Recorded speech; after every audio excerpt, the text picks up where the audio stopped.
अस्सलाम वालेकुम दोस्तों, मैं हूं अरसलान शाही और आप देख रहे हैं महर मुसाफिर की एक नई किस्त। दोस्तों, अगर तो आप साउथ एशियन कंट्री से ताल्लुक रखते हैं और बाहर आकर पढ़ाई करना चाहते हैं तो कोशिश कीजिए कि आप स्कॉलरशिप पर बाहर आएं।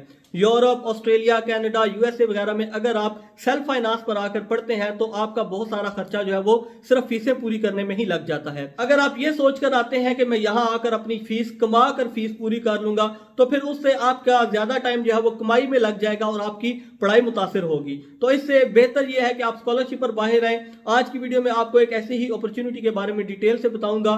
Swedish institute scholarship for global professionals, ऐसा स्कॉलरशिप भी जिसे शॉर्ट फॉर्म में कहा जाता है।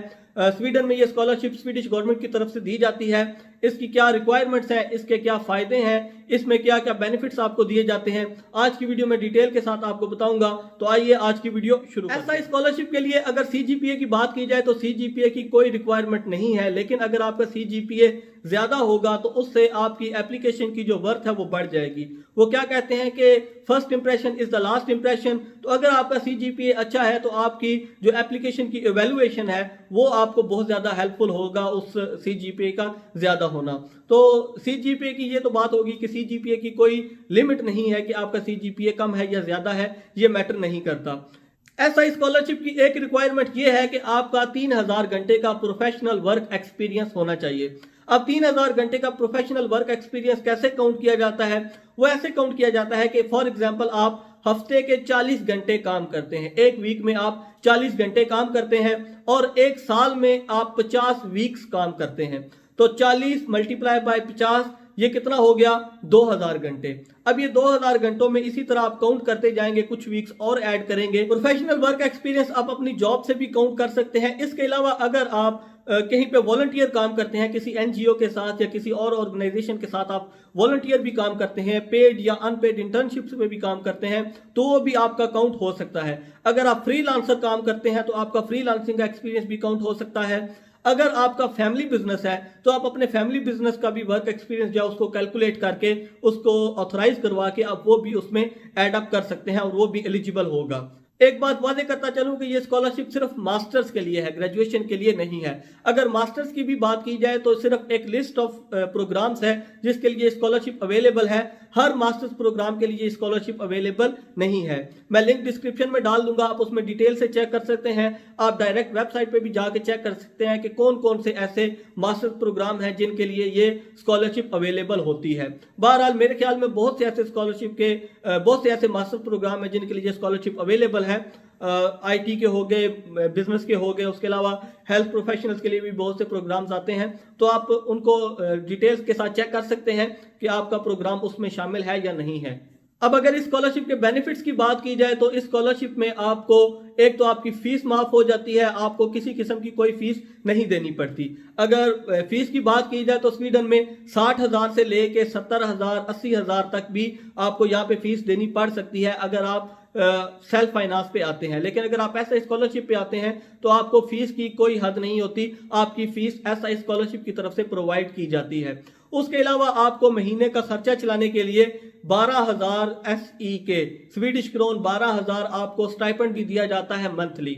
इसके साथ साथ आपको साल में 14,000 क्रोन दिए जाते हैं या 15,000 क्रोन दिए जाते हैं जिससे आप अपने कंट्री का एक रिटर्न टिकट खरीद सकते हैं। अब मेन पॉइंट की तरफ आते हैं कि इस एप्लीकेशन के लिए आपने प्रोसेस कैसे करना है, आपने इस एप्लीकेशन के लिए कैसे अप्लाई करना है।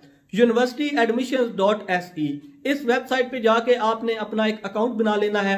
उसके बाद आपने अपनी जो डिजायर्ड प्रोग्राम्स हैं, जो आपका स्टडी प्रोग्राम आप पढ़ना चाहते हैं, उसको यहाँ पर सर्च करना है। जब आप सर्च करते जाएंगे तो आप अपनी जो एप्लीकेशन फी जमा करवाएंगे उसकी बेस पे आप 4 यूनिवर्सिटीज में 4 डिफरेंट प्रोग्राम्स में अप्लाई कर सकते हैं।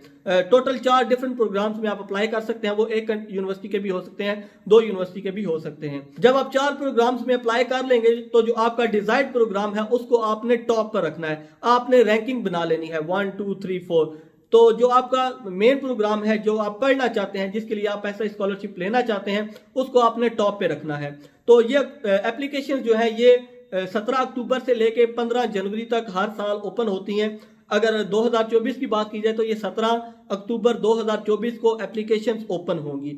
आपने पहले पोर्टल पे अप्लाई करना है, सिर्फ ये स्कॉलरशिप के लिए नहीं होगा, ये एडमिशंस के लिए अप्लाई होगा।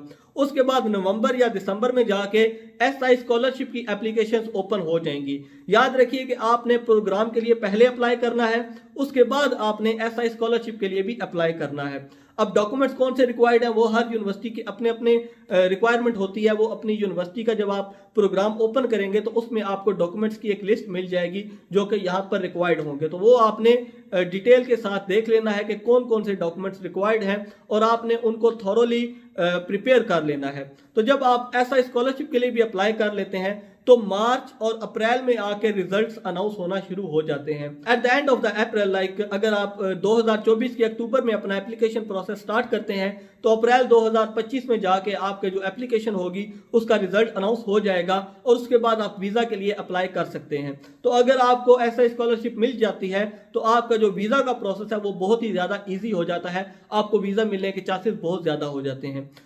इसके बारे में अगर आपको मजीद डिटेल्स चाहिए तो मैंने एक एलुमनाई का इंटरव्यू भी किया हुआ है ऐसा स्कॉलरशिप पे, आप वो भी डिटेल से देख सकते हैं। उसमें भी काफ़ी ज़्यादा मालूमात उन्होंने प्रोवाइड की हैं। उसके अलावा भी अगर आपका कोई क्वेश्चन है तो आप कमेंट सेक्शन में लिख सकते हैं या मुझे इंस्टाग्राम पर मैसेज कर सकते हैं। महर मुसाफिर के नाम से अकाउंट है, आप उस पर मुझे मैसेज भी कर सकते हैं। मैं कोशिश करूंगा कि इंशाल्लाह आपके जितने भी सवालात हों उनका जितना मुमकिन हो सके आपको जवाब प्रोवाइड कर सकूं वो करूं। तो इंशाल्लाह अगली वीडियो में आपके साथ दोबारा मुलाकात होगी किसी नए स्कॉलरशिप के टॉपिक के साथ या किसी नए वीज़ा प्रोसेस के साथ। तब तक के लिए असलान साहिब को इजाज़त दीजिए। अल्लाह हाफिज़, दुआ में याद रखिएगा। शुक्रिया।